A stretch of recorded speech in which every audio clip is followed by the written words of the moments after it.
राम राम जी, शरण है। मैं आपका साथी आरके। बात करेंगे एचएसएससी अपडेट के साथ। सीईटी से जुड़ी ताजा अपडेट रहेगी। कोर्ट केस हो गया है, क्या कुछ मामला है, करेक्शन पोर्टल को लेकर क्या मामला है। तो चैनल पर नए हैं तो चैनल को सब्सक्राइब कर लेना, हर जानकारी आपको मिलेगी। तो चर्चा कर लेते हैं।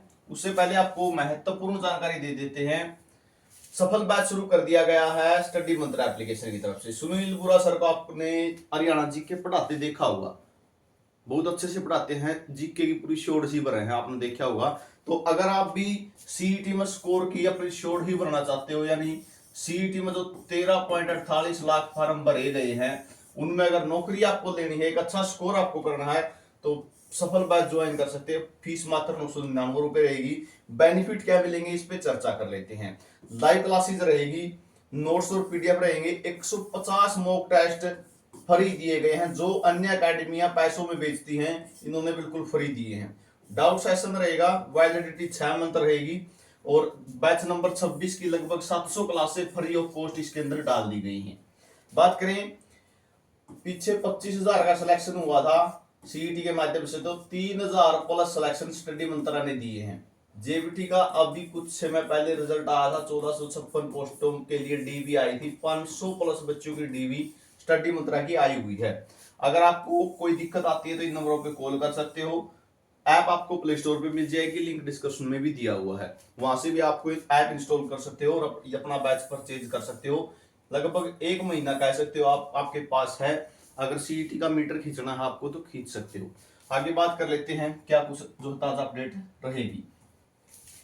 सरल पोर्टल से नहीं बन पाए अन्य अनुसूचित जाति पिछड़े वर्ग प्रमाण पत्र, मजबूरी में अनारक्षित कैटेगरी में भरना पड़ा फार्म।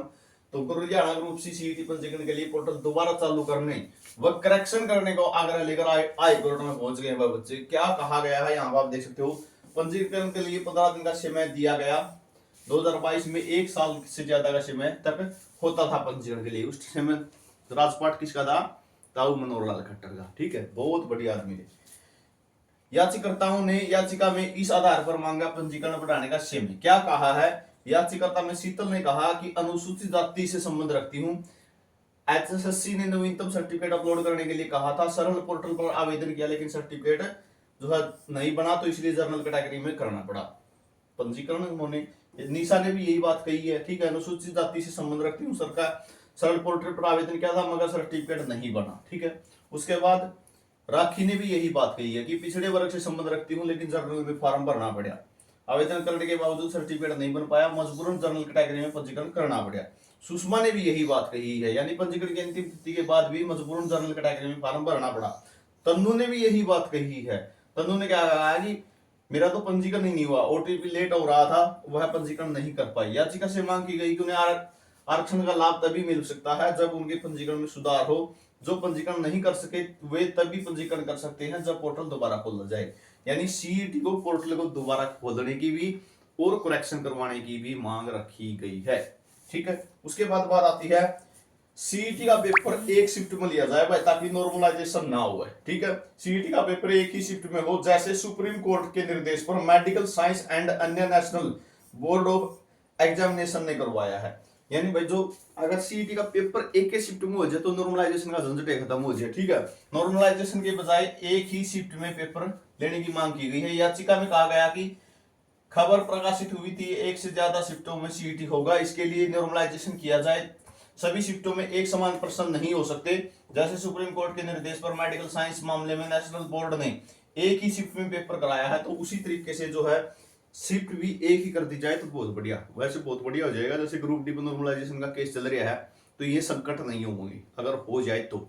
अगर एचएसएससी में इतना दम है तो ये करवा देना चाहिए कि एक ही शिफ्ट में एक के टाइम पर डबडबा कर देना चाहिए। उसके बाद बात आती है ये करेक्शन पोर्टल को लेके और सीईटी को लेके मामला है। उसके बाद नॉर्मलाइजेशन की बात है। उसके बाद बात आती है कुछ कैंडिडेट अभी पूछ रहे कि सीईटी कब हो सकता है, तो सीईटी भाई 19-20 जुलाई को।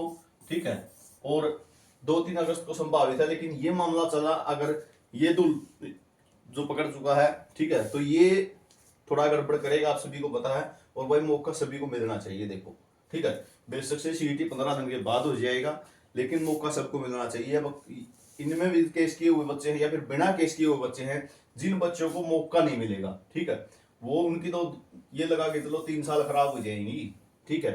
लगातार क्या तक कितने साल से तैयारी कर रहे हैं बच्चे, तो मौका सभी को मिलना चाहिए। करेक्शन पोर्टल पर अपने अभी भी सर्टिफिकेट तैयार रखना, ठीक है। जिस टाइम भी करेक्शन पोर्टल खुलेगा या फॉर्म भरने के लिए मौका मिलेगा, अपने फटाफट भर लेना, ठीक है। अब भी तैयार करवा लेना, अब सरल ठीक चल रही होगी तो अपनी अब भी तैयार करवा लेना।